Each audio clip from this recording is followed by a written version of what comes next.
Buenos días, estimados. Vamos a continuar con el avance de los contenidos del universitario. Vamos a ver hoy el video número 7. Gestación y emergencia nacionalismo 1920 a 1932. De la crisis del liberalismo a la Revolución Nacional de 1920 a 1920. A partir de la década del 70, de 1920, el proyecto liberal empezó a debilitarse por una serie de razones del divorcio y la brecha económica, así como unas razones políticas y sociales, cada más acentuada entre clases y regiones. Las frecuentes muestras de respeto de los gobernantes por los principios democráticos, el criticado manejo de la economía nacional, todas estas situaciones se tradujeron en detonantes internos, malestar social y emergencia de propuestas alternativas al bienestar y la seguridad de la clase dominante. Se sumaba un sentimiento de superioridad, carácter racista y clasista, ligado además a un sector de la élite blanca. Fue esta actitud la que facilitó la emergencia de nuevas corrientes políticas, y entre estas se encontraba el reformado liberalismo y las vertientes tendencialistas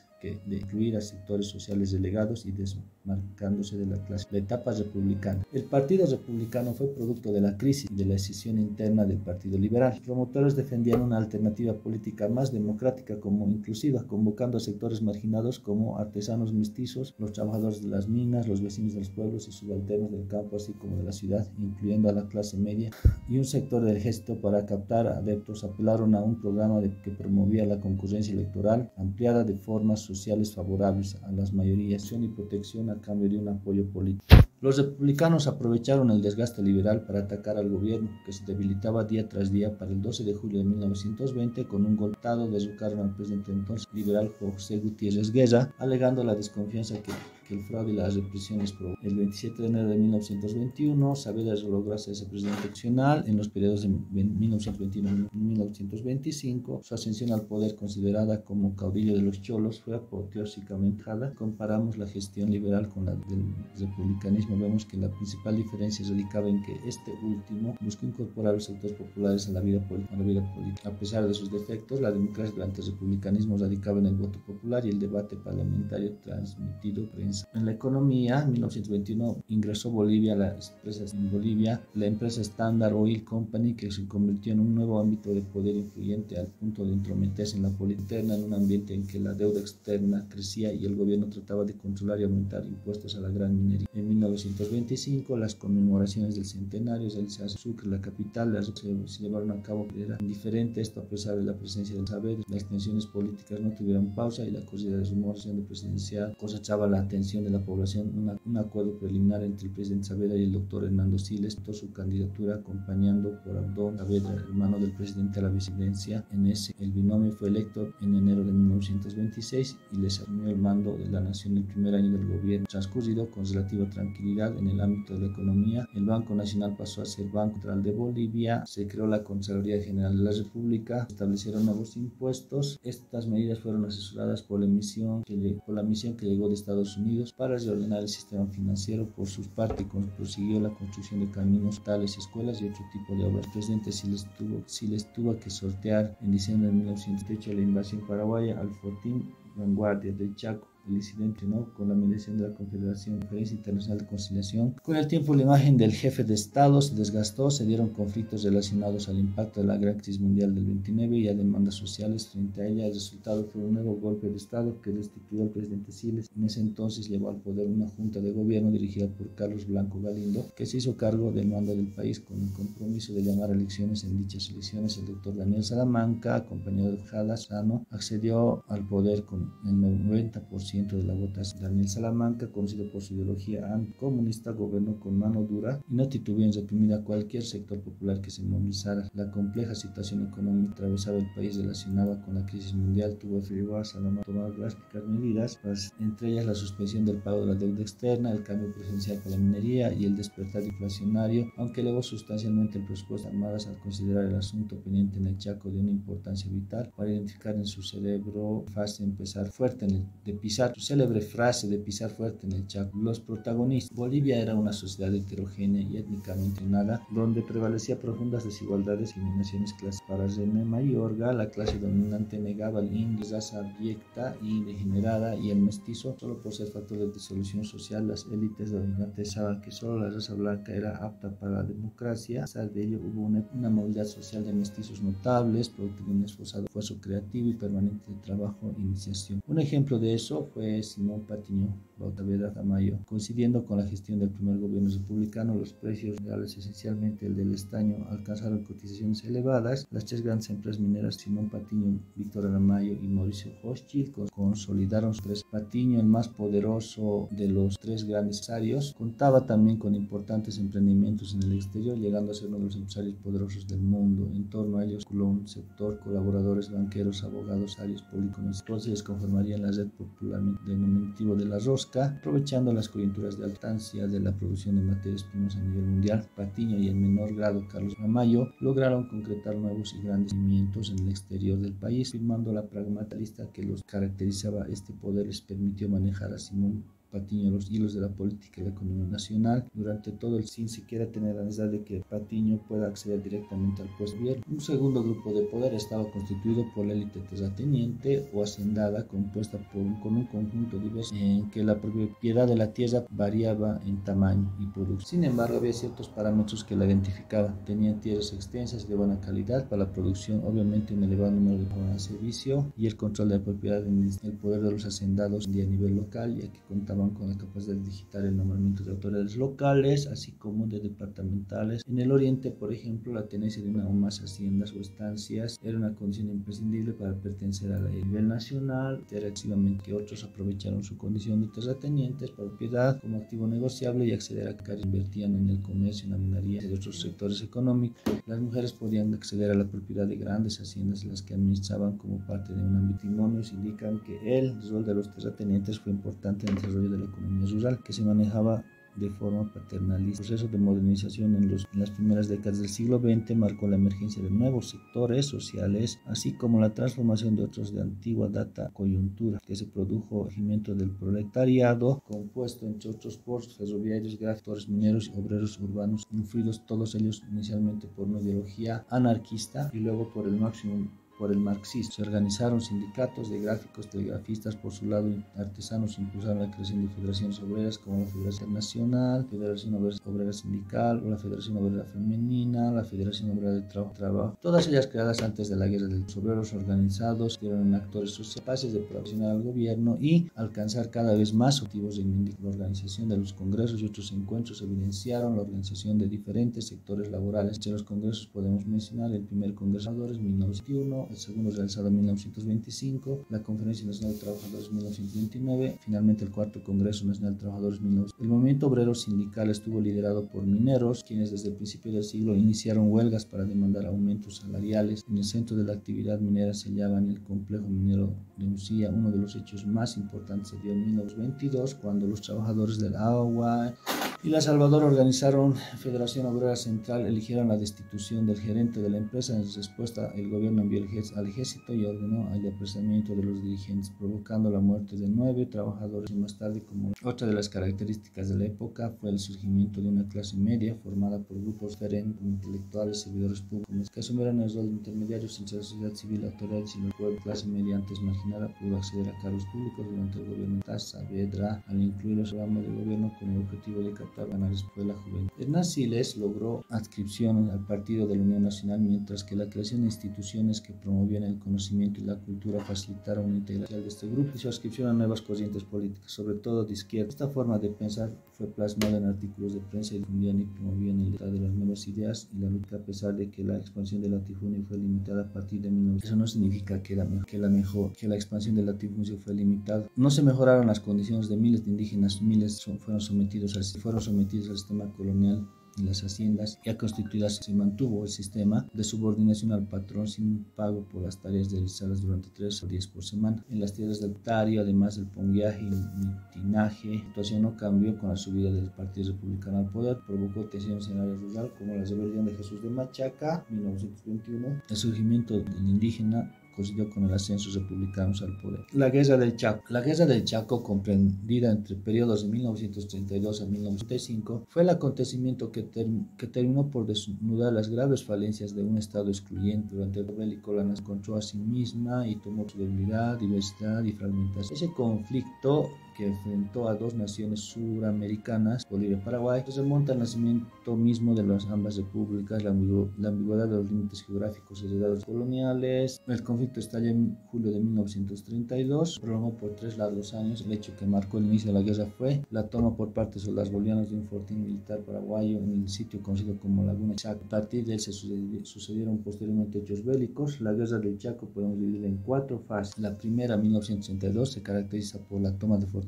en el centro del Chaco. Tomás Herrera fue la defensa del... La segunda, 1963, fue dirigida por el general Manjas Kun. Se caracterizó por la movilización de grandes contingentes de Nanagua y Campo Villa. Estaron miles de muertos como prisioneros. La tercera etapa, 1964, estuvo marcada por el retroceso boliviano y el avance del Paraguay, cuyo fe llegó por otras fuentes de la cordillera y la zona. Finalmente, la última fase, en 1935, el ejército boliviano logró fortalecerse en la región de Villamontes, iniciar una contraofensiva, momento en que se firmó el armisticio. Durante todas las sesiones tuvo que enfrentar problemas como los siguientes: por un lado, la movilización y traslado de tropas hasta el Chaco; por otro lado, la falta de adaptación de soldados bolivianos al calor, la sede del terreno mismo, una dirección arbitraria y conflictiva era otra, así también como la improvisación estratégica en el campo de batalla. Todas estas facetas negativas, la Guerra del Chaco fue un momento de entrega personal como colectiva, con muestras de heroísmo, valor, compromiso, heroicas batallas como la de Boquerón, Kilómetro 7, Villamonte, y derrotas como Nanagua. Aparecieron héroes como Manuel Sana, Bernardino Bilbao Rioja, Germán Buch. La guerra finalizó en 1935. Existen dos posiciones. Para algunos bolivianos debía aceptarse el armisticio en un momento en que se producía una ofensiva y era posible avanzar nuevamente sobre el Chaco. Para otros, el desgaste en ambos países solo era la paz. Durante las conversaciones llevadas a cabo en Buenos Aires, la diplomacia boliviana se esforzó en llegar a acuerdos. Las negociaciones fueron arduas y con muchos momentos de tensión. Finalmente, Bolivia logró mantener el hidrocarburífero como una franja real acceso al río Paraguay, que le permite al país un empalme con el Atlántico. La Guerra del Chaco desnudó la profunda realidad boliviana, marcada por la debilidad del oligarca dirigente, el fraccionamiento de la clase media, el marginamiento de los indígenas, tradiciones internas entre grupos, la dinámica sociopolítica de la posguerra, periodo 1936 a 1900, socialismo militar, afectados por los resultados de la Guerra del Chaco, influido por la tendencia ideológica de la época. General David Toro, con el apoyo de una nueva generación, subió a la presidencia mediante un golpe militar en el año 1936. Con este movimiento se inauguró el periodo conocido como socialismo militar. Surgió yacimientos petrolíferos fiscales bolivianos, la primera empresa estatal de importancia para el país, y en marzo del siguiente año, 37, la Standard Oil Company, así también en el campo económico. El entonces David Toro creó dos instituciones clave: por un lado, el Ministerio de Minería, Petróleo y el Banco Minero, que apoyó los emprendimientos mineros chicos como mediano campo, por el decreto del 19 de agosto de 1996 sobre la legalización obligatoria para todos los bolivianos mayores de edad. El gobierno de Toro fue perdiendo rápidamente apoyo, todo por parte de oficiales jóvenes y la legión de excombatientes de la Guerra del Chaco, que se agruparon en torno a un héroe, Germán Buch, a quien llevaron finalmente a la presidencia mediante un nuevo golpe en 1907, bajo el argumento de que el proyecto socialista no se estaba cumpliendo. El nuevo gobierno, que seguía una trayectoria contra el liberalismo y ligado de cierta manera a los postulados del nacionalismo, siguió una política estatista con medidas como la obligatoriedad de entregar minerales al Banco Minero, un código de trabajo para el año 1938 con el objetivo de decidir las matrices de la gestión gubernamental. Se convocó una convención nacional que marcó desde el mismo convocatorio fondo al incluir a las organizaciones en igualdad de condiciones. Por la propuesta inicial de la Convención Nacional constituía en llamar a las elecciones para conformar una asamblea estudiante que debía redactar una nueva carta y elegir al presidente. Las elecciones se realizaron en marzo de 1998 y resultó ganador por amplia mayoría el binomio Germán Buch y Enrique Valdivieso, último del Partido Republicano. La nueva constitución amplió la participación política de los subalternos, tocó temas relacionados al salario, al acuerdo, la sindicalización, se incluyó el capítulo familia, donde se la igualdad de los derechos de la mujer, los hijos. Otro artículo suma trascendencia, limita el derecho a la propiedad privada, poniendo al servicio del interés colectivo. El gobierno asumió la responsabilidad de educación y salud. Buch se suicidó en 1939. En forma nacional, un conclave de generales decidió que el general Carlos Quintanilla ocupase silla parcial, dejando de lado el derecho de que correspondía al individual. De esta manera, el péndulo de nuevos mentores tradicionales. Estos intentaron revertir la apertura social impulsado por los gobiernos socialistas militares, sin embargo, se toparon con un movimiento laboral organizado con nuevas propuestas surgidas. Los nuevos partidos ideológicos. La discusión de las ideas políticas iniciadas en las trincheras del Chaco se estabilizaron en la posguerra, estimulando la conformación de grupos civiles, ideologías militares, ocupadas por la situación del pueblo. Entre las más conocidas está Razón de Patria, fundada en 1934 por Elías Belmonte, campeones de la guerra, que propugnaba el concurso de todos para extirpar los grandes monopolios privados y el estudio sobre básicas del problema agrario indígena con vistas a incorporar la vida nacional a los millones de campesinos marginados de ellos. Durante el gobierno de Alberto Ballester, entre los nuevos partidarios políticos se llevaron también los siguientes: Partido de Izquierda Revolucionaria de ideología marxista, con José Antonio Arce, Ricardo Anaya, el Partido Obrero Revolucionario, la Falange Socialista Boliviana, se declaró anticomunista, y el Nacionalismo Revolucionario. Fundador Víctor Paz, Hernán Siles, Carlos Montenegro y Diego Walter. El gobierno de la Concordancia, la Junta Militar, dirigida por el general Carlos Quintanilla, se vio obligada a llamar rápidamente a elecciones generales, las que fueron ganadas por el general Enrique Peñaranda, apoyada por partidos tradicionales, aglutinados en una convergencia. A pesar del triunfo del nuevo presidente, no tuvo la mayoría parlamentaria, lo que generó una abierta oposición desde el Parlamento, donde los legisladores de izquierda se encargaron de denunciar la política del gobierno. Decían que actuaba en pro de intereses externos, particulares y en contra de la conveniencia del Estado y del pueblo boliviano. A pesar de la tendencia tradicional del gobierno de Peñaranda, él mismo asumió ciertas posiciones como el apoyo al desarrollo de YPFB y una dirigida desde el Estado, en un marcado ambiente por la lucha parlamentaria, política exterior boliviana de apoyo a los aliados de la Segunda Guerra Mundial y la venta de estaño a estímulos con un precio menor al del mercado. Trabajadores mineros hicieron una huelga general el 14 de 1902, respondiendo por el gobierno con la toma militar de las minas. Posteriormente, el 21 de diciembre de 1942, los al mando del coronel Cuenca dispararon a manifestantes mineros, provocando una masacre. Una de las que cabezaba esta marcha era la madre de un minero de nombre María Barso, quien se convertiría en el símbolo de la lucha de la mujer contra la masacre de Catavi. Timó al gobierno de Peñaranda, lo que fue aprovechado por Radel y MNS para el golpe de Estado. Villarroel y la experiencia del nacionalismo. Los golpistas accedieron al poder a la cabeza de Gualberto Villarroel en diciembre de 1943. La política del presidente fue expresada en su famosa: no soy enemigo de los ricos, pero soy más amigos. La supuesta suposición fascista de Radepa y el MNS provocó el rechazo en el exterior, al extremo de que Estados Unidos, como varios otros países, incluidos los vecinos, tardaron más de 6 meses en conocer al nuevo gobierno. Solo se logró la ascensión del gabinete al MNS y a los residentes alemanes y japoneses del país. Políticos. Villarroel continuó con la obra de Germán Busch con el apoyo de la Confederación Ferroviaria. Celebró en 1944 el primer Congreso Minero Huanuni de los mineros de Bolivia, con las siglas FMB. El gobierno decretó el fuero sindical, el retiro voluntario del trabajo, la ley de alquileres. El gobierno llamó a elecciones para conformar una nueva asamblea constituyente que aprobara una nueva opción y legalice al presidente de facto. Las elecciones se realizaron en el mes de junio de 1904. El MNR obtuvo el 60% de la bancada, PIR y los socialistas dividieron el 40% restante. Alberto Villarroel fue elegido presidente final de la República. Una de las principales acciones del gobierno Villarroel fue la convocatoria a mediados de 1945 del primer Congreso Indígena. En La Paz, histórico encuentro que congregó sus diversos indígenas país, 200 delegados que asistieron aprobaron las resoluciones de carácter reformista, como la abolición del pongueaje, el apoyo estatal a la libre sindicalidad. El gobierno de Villarroel practicó una política represiva por el fusilamiento no plata y renombrados personajes de la como Luis Calvo Felipriles, Carlos Salinas Rubén. Estos actos de extrema violencia promovidos por la intransigencia y el fanatismo político fueron condenados y tuvieron un gran impacto en el movimiento. Luego de la gran parte de la clase urbana señas con la oposición y se manifestó contra la violencia, logrando un importante apoyo dado por los rumores que circulaban. La lucha política se profundizó, dividiendo a las familias y los gobiernos de Villarroel. Las regulares de León se incrementaron, la oligarquía se sintió nuevamente fortalecida, apoyada y capaz de convocar a masas urbanas. Para el mes de julio de 1996, las vendedoras del mercado Camacho y Lanza ya habían abandonado sus barricadas en la salida de munición. El 20 de julio de 1943, la maestra Teresa Solari encabezó una manifestación en la que participaron mujeres y del pueblo. Al día siguiente, la situación incontrolable de los barrios residenciales de los barrios obreros salieron columnas de hombres que se dirigieron a la Plaza Murillo en medio del descargo al palacio. Llegaron a su acompañado de estadio, la ataron tres, los colgaron posteriormente en el seno. La trágica muerte del presidente Villarroel produjo un vacío de poder, el mismo que fue aprovechado por las fuerzas tradicionales. Una junta presidida por el doctor Tomás Monge Gutiérrez, quien era en ese entonces la Corte del Distrito de La Paz, se hizo cargo del gobierno. La junta se caracterizó por su liberalidad. Logró Monge Gutiérrez convocar nuevas elecciones para el año 1947.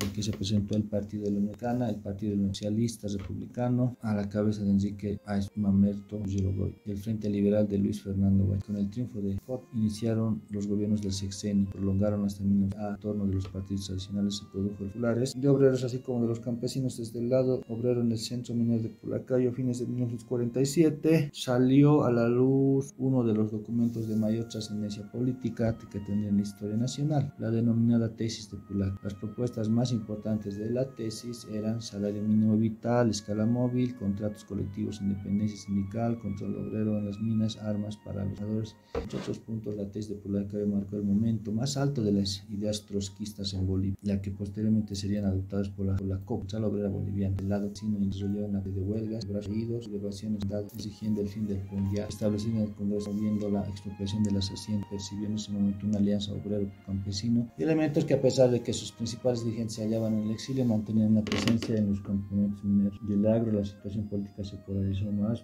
a partir de 1949, cuando el presidente Mamerto Yrigoyen asumió la conducción del país. A poco tiempo congeló los salarios y prohibió el cierre de industria, probando el despido de empleados. Es entonces que las huelgas se multiplicaron. El gobierno decretó estado de sitio, pero eso no sirvió para frenar los intentos golpes de minería y de otros partidos opositores como el POR, ya que el PIB había perdido gran parte del apoyo popular debido a su participación en el derrocamiento de Villarroel. Después de mucho tiempo y meses de arduo trabajo y de viajes gran parte del territorio boliviano, los dirigentes del MNR desde el departamento de La Paz dieron la instrucción vía telegráfica de iniciar la insurrección en todo el país. El 27 de agosto de 1949, los principales líderes del MNR, Santa Cruz, eran Núñez de Chávez. El general Freilán Calleja comandaba el área militar y recibiría la orden. Salieron a las calles de inmediato y tomaron la policía, así como la prefectura. Dispararon unos cuantos tiros al aire, gritaron ¡viva! La ciudad quedó en manos de insurrectos. De amanecer, los insurrectos destruyeron la Junta Revolucionaria, el gobierno siendo a nivel general su presidente el señor Edmundo Roca. Debido a la insurrección iba creciendo, el gobierno urgió Yrigoyen decidió mandar fuerzas militares a los diferentes lugares y regiones del país donde el MNR había tomado las plazas, como había hecho el control. A pesar de la dura represión por parte del gobierno, el descontento se había generalizado. Los obreros de las fábricas, sin respuesta a sus demandas y sin líderes, ya que la mayoría estaba presos, confinados por eso, tomaron barrios en Pata, Purapura, Villa Victoria. En franca postura de rebeldía, fue de esa oportunidad que se produjo el ataque aéreo y terrestre al barrio obrero de Villa Victoria. Este hecho motivó el nombre dado al barrio Villa Balazo, y luego la letra del Huayno, que sería luego el himno de venir en el puente de Villa Victoria. En el puente de la Villa hice un juramento de defender al móvil. Este Huayno en todo momento fue entonado. Para las elecciones de generales de 1931 se presentaron varias opciones. El partido gobernante, el Partido de la Unión Republicana Socialista, propuso al embajador boliviano Gabriel González, amigo personal del presidente Perón, como candidato a la presidencia. La otra opción apoyaba a Carlos Víctor Aramayo. El magnate de estaño fue la Guillermo Gutiérrez, y finalmente en enero, luego de evaluar las candidaturas, presentó al binomio Víctor Paz Estensoro, Hernán Siles, y la Falange Socialista presentó al héroe del Chaco, Bernardino Bilbao. Luego una huelga de hambre de las mujeres del MNR para lograr una amnistía que permitía la pena abierta de todos los signos del gobierno, y los presos confinados pudieron volver a sus hogares. En ese ambiente se dio la elección con los siguientes resultados. Víctor Paz ganó. El presidente huyó, entonces convocó al comandante jefe de las Fuerzas Armadas y juntos decidieron que no se debía entregar el gobierno a esos comunistas, entre comillas, como así lo llamaban. Durante el tiempo de espera del país vivió una insoportable incertidumbre. Después del alto mando decidió que las Fuerzas Armadas se harían cargo del gobierno de la nación. Yrigoyen dimitió, así subió al poder el que sería el nuevo último presidente antes de la revolución, Hugo Bolivia. La historia seguía avanzando y los acontecimientos de abril de aquel año demostraron que ya en 1951 los días del Estado oligárquico estaban. La industria en la primera mitad del siglo XX. Una primera etapa de crecimiento económico de nuestro país boliviano se inicia durante la segunda mitad del XIX con la reactivación y reinserción de la minería argentina en los mercados internacionales. La modernización productiva para la obtención de la plata consistió en la aplicación de técnicas optimizadas para la extracción del mineral, que se combinaron con la construcción de carriles que conectaban a las minas con los puertos, necesariamente a las grandes beneficiadas del ferrocarril tuvo para la exportación de minerales. Este acontecimiento tuvo sobre la población manera de base artesanal que abastecía la demanda de las americanas con graves. El desarrollo del capitalismo se consolidó con emergencias grandes en el año siglo XX. Esta empresa basó su crecimiento en la explotación y exportación del mineral, altamente demandado internacionalmente. El salto cualitativo de la industria de la década de 1900. Sin embargo, será un estímulo externo fundamental para que inicie la industrialización, se consolide de un salto cualitativo. Se trata de la situación emergente de la Primera Guerra Mundial que dejó a la economía posibilidades de abastecer estados de Europa, que estimuló la sucesión obligada de importaciones, además de una inmigración. Es de esa manera que durante la década del 20 en Bolivia se dio una inédita dinámica de creación de empresas, dando inicio a una verdadera transformación del industrial asentado tanto en las ciudades de La Paz. En el punto máximo del proceso de inversiones se creó una nueva capacidad productiva industrial. Le dará a la segunda década de 1920 hasta 1935, periodo cuando se produce una verdadera oleada de inversiones, resultando instaladas entre todas las siguientes fábricas: la fábrica de tejidos Ford, fábrica de oxígeno, molineras de harina, fábrica de cemento Vial, calzados García, tejidos de algodón Said, embotelladoras de refrescos, fábrica de calzado, productos alimenticios DIL, cervecería Taquiña. La actividad pública estuvo ausente desde este periodo de esfuerzo para desarrollar la industria e instalar capacidades productivas. En contraste, es muy notable el aporte de los inmigrantes, inversiones y conocimientos traídos, un aporte de emprendedores muy dinámico para la sociedad boliviana. La historia de esos años muestra la gran deficiencia estatal en términos de recursos para desarrollar y de fomento. La situación fiscal era muy precaria. Los gobiernos no buscaban esperar a meter acciones realmente onerosas como la empresa, sí conseguir financiamiento para algunas acciones públicas. Los aportes de la actividad minera, aunque eran con muchos ingresos más importantes del Estado, representaban un bajo de las mineras. Dos grandes establecimientos mineros privados contaban con mayores recursos económicos que el mismo Estado. El Estado era una situación de extrema debilidad frente al poder minero, no al tamaño del mercado y un alimento como una limitante, pero considerando a su vez como la única alternativa para la emergencia. Los años 30, crisis internacional. La crisis económica mundial de los años 1929 a 1933 disminuyó el precio de los minerales y afectó grandemente a la inflación, generando el desempleo y asimismo la disminución de ingresos para nuestro país, particularmente de ingresos fiscales. Entre las medidas de carácter progresivo se plantearon la siguiente: electrificación como base para la industrialización, fomento de la agricultura, ganadería, cintura, desarrollos específicos de la industria, enseñanza técnica, ingeniería. Además, desde 1932 el país debió enfrentar los esfuerzos de una economía en guerra con Paraguay. Fue en esa coyuntura que se hizo visible la virtud del desarrollo industrial antes alcanzado, para ahorrar las divisas necesarias para cubrir urgencias y generar, ocasionado por la acción minera durante la guerra. La industria incrementó su producción significativamente, pasando a trabajar unos y empleando a mujeres. La década de los 30 será una década de grandes tensiones políticas que divisen por la continuidad de la crisis internacional que se resuelve recién a finales de la Segunda Guerra Mundial. Sin embargo, el incremento en el Producto Interno Bruto en el plano industrial que ocurre en la década del 30 es secular, alcanzando entre 1943 un crecimiento promedio anual del 49%, récord en el año, donde la industria crece un 21%. Las políticas aplicadas por los sucesivos gobiernos del Chaco serán bastante al propuesto de ampliar la inversión industrial. Claramente la activa será el tema de mayor confrontación. La diversificación de la década de los 40, el plan Bohan a final de la década de los años 30 y principal en 1940, iniciada la Segunda Guerra Mundial. Los industriales planteaban que el sector tuviera planes para favorecer la compra de producción nacional de la mano de obra y su tecnificación mediante creación de facultades. La vida urbana y la emigración extranjera. La política boliviana frente a la migración extranjera siguió las pautas generales que en otros países latinoamericanos. Veían a la población blanca así como europeos como elemento activo para atraer el progreso. El gobierno de educación mismas. Asimismo se respetó el capital, los bienes que traían consigo, y se aceptó que las comunidades de migrantes mantengan su religión, costumbres, tradiciones y prácticas. Un grupo migrante importante fue el de los alemanes. Entre ellos algunos se dedicaron a la minería, otros comercio y finalmente otros al área de la técnica, la salud. Algunos de ellos fundaron casas comerciales y fábricas. En la Bel fundaron colegios alemanes en La Paz, Cochabamba, Rubra. En ese periodo, a raíz del ascenso del nazismo alemán el poder y la Segunda Guerra Mundial, se produjo una segunda ola migratoria alemana. El año de las relaciones diplomáticas de ellos, a todo el cuerpo diplomático de súbditos alemanes. Finalmente, en 1943, Bolivia declaró la guerra a Alemania. En marzo de 1950, Bolivia declaró terminado el Estado con Alemania. 2 años después, ambos diplomáticos y comercio migratorio. El aporte de la muy importante en la actividad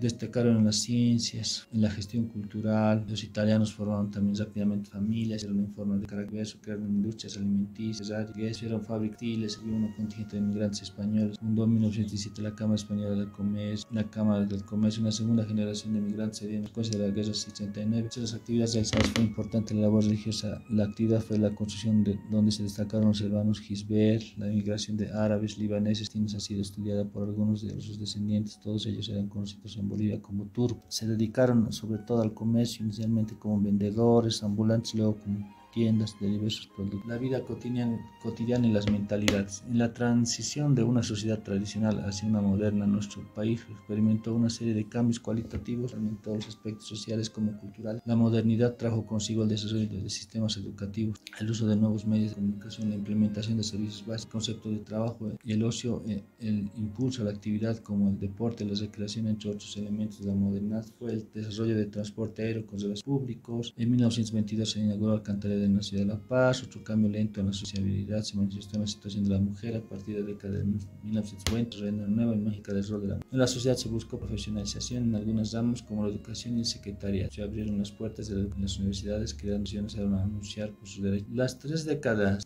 que transcurrieron entre 1920 hasta la revolución de 1952 estuvieron marcadas por una dinámica música que provocó la aparición de diversas tendencias que se relacionan a su vez con lados de corte político. La lucha ideológica en el país y en Latinoamérica se vio reflejada también en el ámbito cultural, desde el liberalismo, movimiento de posiciones socialistas, el triunfo de la revolución rusa y también de los nacionalistas como el fascismo y el nacionalismo influyeron las ideas en la vida cultural. Ideologías como el anarquismo y el nacionalismo tuvieron también su faceta cultural, así como artistas con varias tendencias y posiciones que lejos de ser antagónicas restauraron un fundamento profundo de diálogo de acción y es cierto, en el año 92 el anarquismo. La literatura. La importancia de la modernización del inicio del siglo XX es representado por literatos como Ricardo James Freire, Franz Tamayo, Gregorio Reynolds. Dio lugar a partir de fines de la década de 1920 a corrientes nuevas que buscaron inspiración en la realidad nacional. Surgió en ese lado una literatura indianista y por otros generaron también corrientes literarias vanguardistas. La pintura, al igual que el resto de las artes, no dejó de ser influenciada por tendencias del pensamiento, así como también por los contextos históricos vividos. Fue importante la influencia como corriente en el indigenismo, vanguardia, el arte de denuncia, además del impacto del Chaco, se sobresale Hernández Rojo, otro maestro conocido, Arturo Borges. La escultura. La influencia del indigenismo en la escultura boliviana de carácter indudable. La más importante escultora de la época fue Marina Núñez del Prado, que han sido expuestas en todo el mundo. Sus artistas tenemos Emiliano Luján Sandoval, Alejandro Bon, fue una obra. La música transitó a inicios del siglo XX, de siglo de interés y una estética más ligada a las corrientes del romanticismo, hacia una búsqueda de los sonidos nacionales. Otra vertiente para el desarrollo de la música nacional fue de la banda militar. El resultado fue de mediciones como el bolero de caballería y el andino. Estas surgieron en la década del 30 en la composición de música con fuerte influencia de armónicos andinos, pero interpretada con instrumentos, ya sea bandas o orquestas. Se destacaron Adrián Patiño, Salves Bravo.